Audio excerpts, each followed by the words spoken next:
देखो मेरा at the end कोई बेनिफिट नहीं होगा, ठीक है, पर मैं नहीं चाहता कि आपके पेरेंट्स का हार्ड अर्नड मनी वेस्ट हो जाए। यार बहुत मुश्किल से पेरेंट्स सब कुछ मतलब निचोड़ के सब कुछ बचा बचा के चाहते हैं कि मेरा बच्चा डॉक्टर बने, और फिर कोई एजेंट वो पैसा ले ले और आपका भविष्य के साथ खेले, जिसको कोई आइडिया नहीं है कि मेडिकल करियर कैसे होता है, मेडिकल लाइफ कैसी होती है, जिसको कोई आइडिया नहीं है what is like being a doctor. अगर वो आपका फाइनेंशियल लॉस कराए, वो आपके भविष्य के साथ खेले, वो मैं नहीं सह सकता। मेरे साथ फ्रॉड हुआ है, आई नो कैसा फील होता है। Hello guys, this is Aditya Joshi, welcome back to our channel.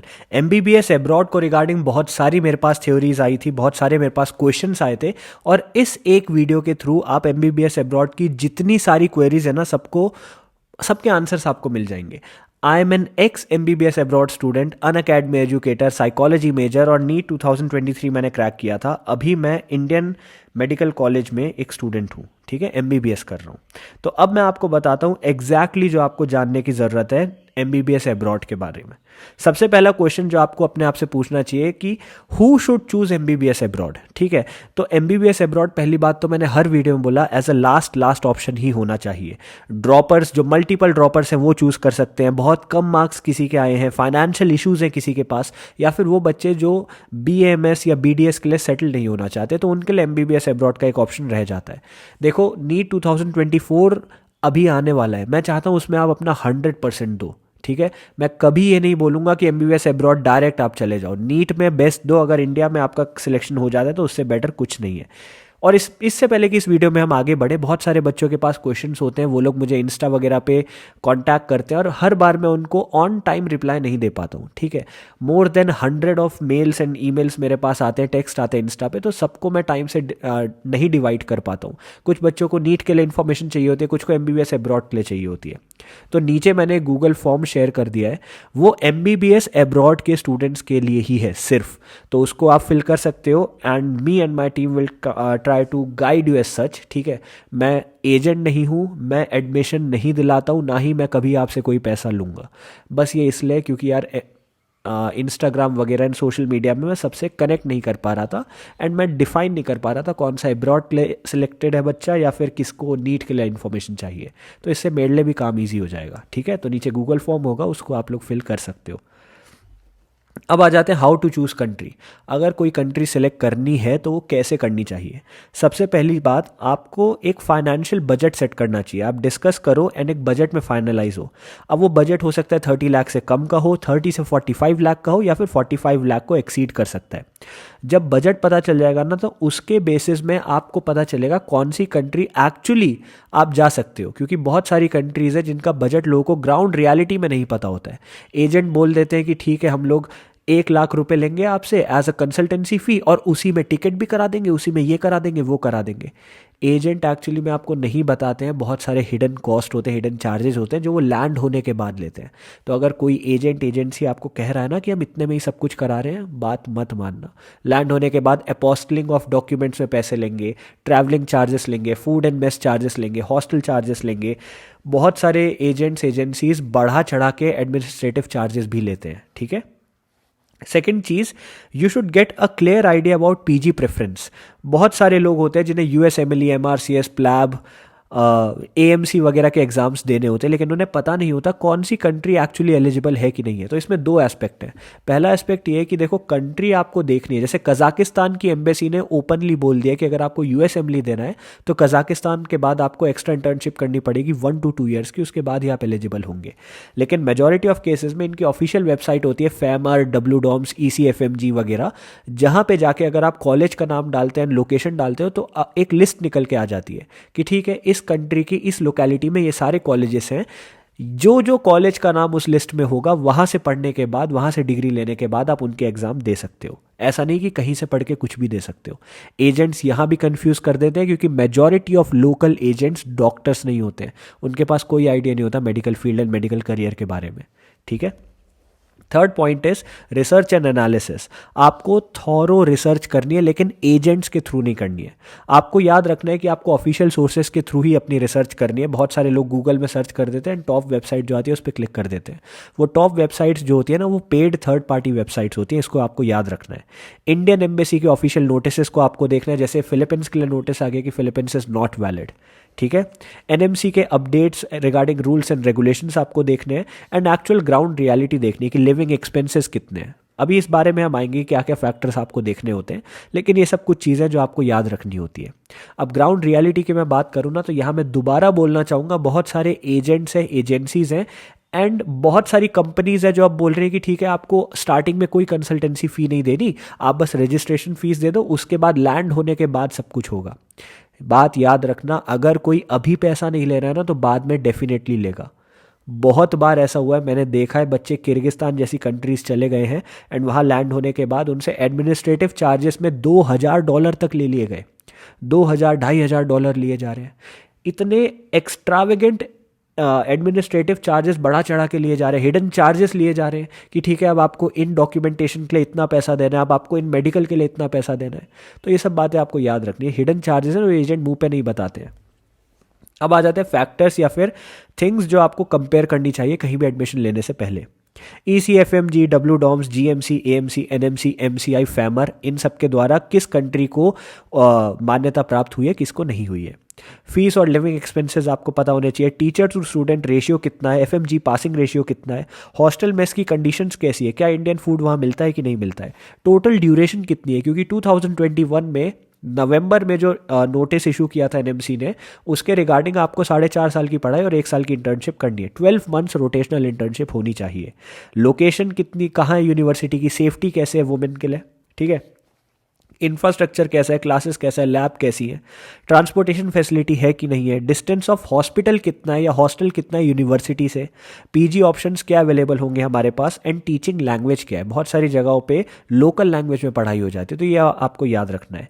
एक और राइजिंग कंसर्न ये है कि बहुत सारी यूनिवर्सिटीज़ जैसे बशकिर यूनिवर्सिटी हो गई, यहाँ पे ओवर एडमिशन हो जाते हैं, समरकांड में ओवर एडमिशन हो जाते हैं। तो ओवर एडमिशन होंगे तो बच्चे बहुत ज़्यादा हो जाएंगे, टीचर कम हो जाएंगे, तो स्टूडेंट टू टीचर का रेशियो खराब हो जाएगा, तो पढ़ाई ढंग से नहीं हो पाएगी। कुछ और चीज़ें that you need to keep in mind. First चीज़ है third party websites. Third party websites आपकी हमेशा स्पॉन्सर्ड होती है, हाईली सब्जेक्टिव होती है। हर एक एजेंट या एजेंसी को कहीं से फंडिंग मिल रही होती है, जहाँ से उसको ज़्यादा प्रॉफिट होता है वो उसको प्रमोट करता है, बोलता है बाकी जगह खराब है। आप जब गूगल में कुछ भी सर्च करते हो ना, तो आप देखो वो वेबसाइट क्या है, वो पक्का किसी ना किसी एजेंसी की वेबसाइट होती है जो बोलती है हाँ यहाँ से तो इतना अच्छा इम्पैक्ट आए, यही बच्चे को भेजो।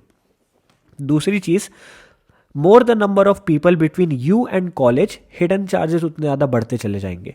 बहुत बार आपने देखा होगा लोकल एजेंट एजेंसी से बात करी, फिर वो आगे जाके किसी और को रेफर कर देंगे। जितने ज़्यादा लोग आपके और कॉलेज के बीच में होंगे ना, हिडन चार्जेस बढ़ते चले जाएंगे। यहाँ मैंने आपको दिखाया एग्जैक्टली क्या होता है। देखो, मेरे साथ खुद फ्रॉड हुआ था। मैं फिलीपींस गया था, वहाँ मेरा 12.5 लाख का लॉस हुआ था। एंड मैं जिस एजेंट एजेंसी के थ्रू गया था ना, उन्होंने कभी भी ट्रुथफुली नहीं बताया। पहली बात तो उन्होंने मुझे बोला कि ठीक है तुम्हारी कंसल्टेंसी फ़ी बहुत कम कर देंगे, 80,000 के आसपास कर देंगे। फिर उन्होंने धीरे धीरे वहाँ जाके लैंड होने के बाद बोला $900 हमें दो। फिर बोला एडमिनिस्ट्रेटिव चार्जेस के $1,250 दो। फिर उन्होंने बोला और डॉलर्स दो, मतलब डॉलर्स में पैसे मांगते थे ताकि ट्रेस ही ना हो पाए। तो बहुत बार ये लोग ऐसा करते हैं कि आपको अप फ्रंट कम पैसा बोलेंगे और लैंड होने के बाद ज़्यादा पैसा निकालेंगे आपसे।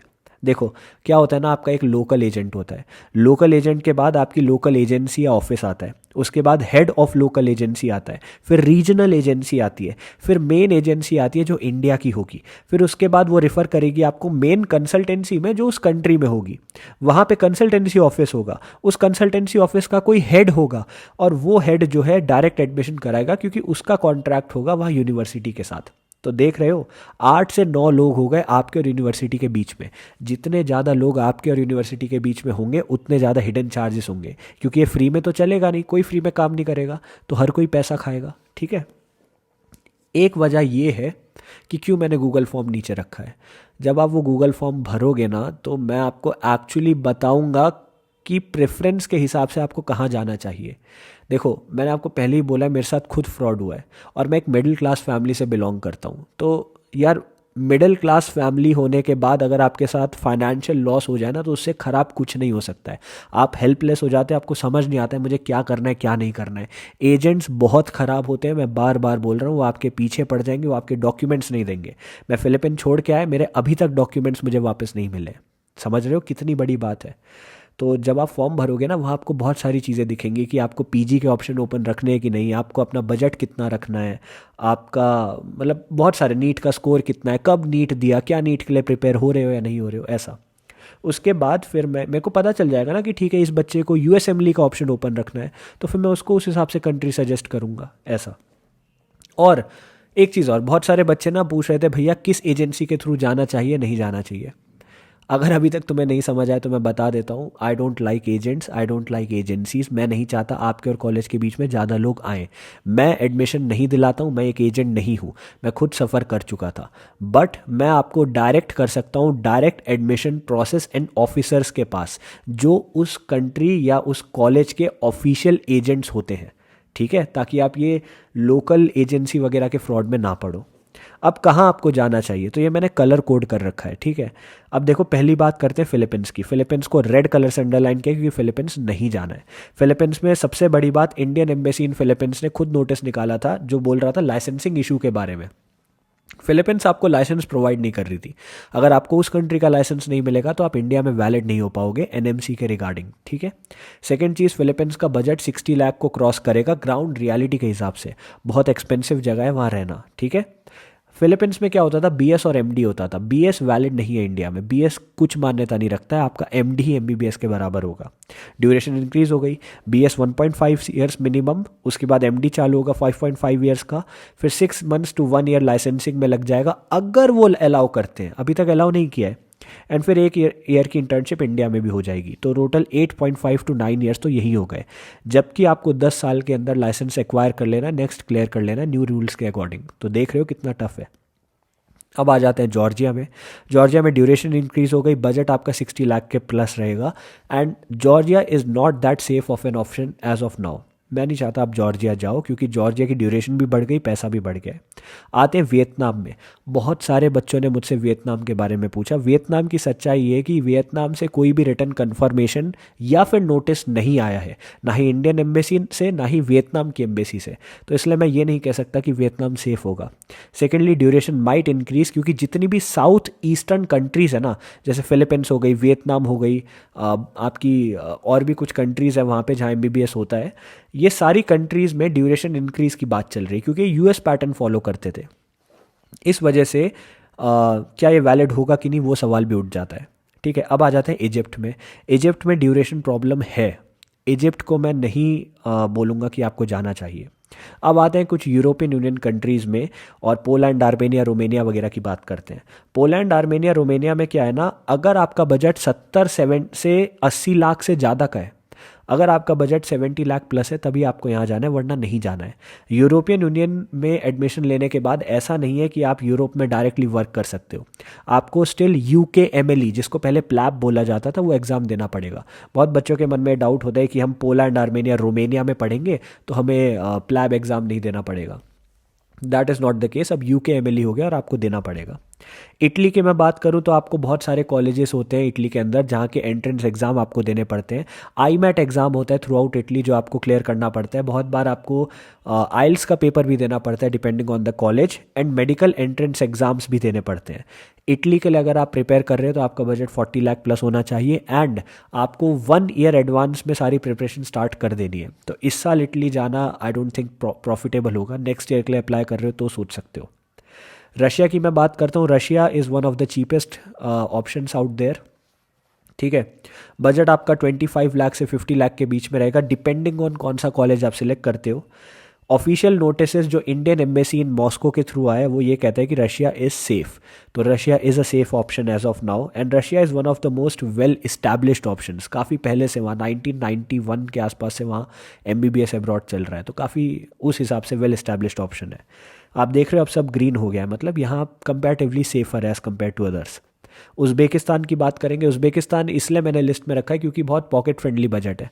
अगेन 32 से 40 लाख के आसपास। रशिया जितना चीप नहीं है बट चीप है कंपैरेटिवली। उज़्बेकिस्तान एक न्यू डेस्टिनेशन है। आई थिंक लास्ट ईयर या फिर इस ईयर ही वहाँ से कोई पास आउट होगा, इससे पहले कोई पास आउट वहाँ नहीं हुआ था। उज़्बेकिस्तान में कितने कॉलेज है क्या है उन सब पे मैंने वीडियोज़ बनाई, ये बस एक ओवरव्यू दे रहा हूँ। कजाकिस्तान में अगेन 40 से 45 लाख का बजट रहेगा। यूएसएमएल की प्रॉब्लम है, एक्स्ट्रा इंटर्नशिप आपको करनी पड़ेगी, जिसके बारे में मैंने आपको पहले बता दिया था। नेपाल की बात करेंगे, नेपाल में बजट बहुत ज़्यादा है यार, 55 to 60 लाख आपका मिनिमम लगेगा। नेपाल इज़ वेरी एक्सपेंसिव, ये बात आपको याद रखनी है। तो अगर आप बजट फ्रेंडली जगह जा रहे हो तो नेपाल के बारे में आपको सोचना पड़ेगा, क्या मैं 55 लाख प्लस खर्च करने को रेडी हूँ? क्योंकि अगर आपका अच्छा नंबर आ जाते हैं नीट में तो इंडिया के अंदर भी आपका 70-75 में हो सकता है। एक बात याद रखो, country should be budget friendly.